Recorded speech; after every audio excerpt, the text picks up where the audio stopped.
So this actually works, putting the slits in the mud flap.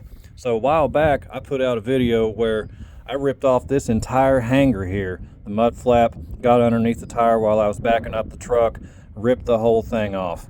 And what one of the guys in the comments, or actually a few of them I think, told me was you can put slits in the mud flap, and that way whenever the next time the mud flap runs underneath the tire, it'll just fall off without ripping off the entire hanger. Stay tuned till the end of the video to see how I cut those slits. See if I can get it to fit back into that insert there. Looks like it needs to go up a little bit.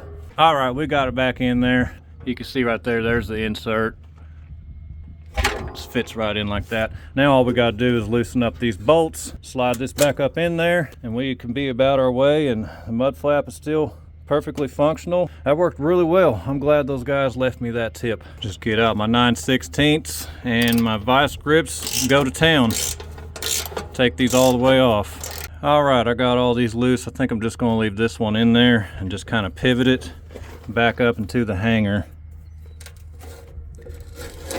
Ah, perfect. That worked so well. And then just screw everything back in there.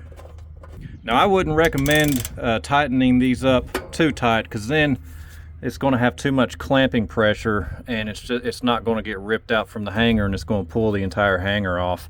And you just want to make sure when you cut those slits that you don't make them bigger than the diameter of the bolt, because if you make them bigger, then the mud flap can just fall off, especially if these aren't tight enough. It's a fine science, boys.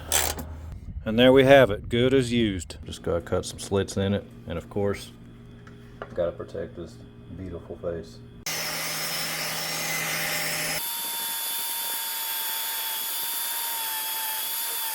And if things do happen to loosen up, I made those slits just a little bit more narrow than I did the bolts. And hey, we might as well put some anti-seize on this time.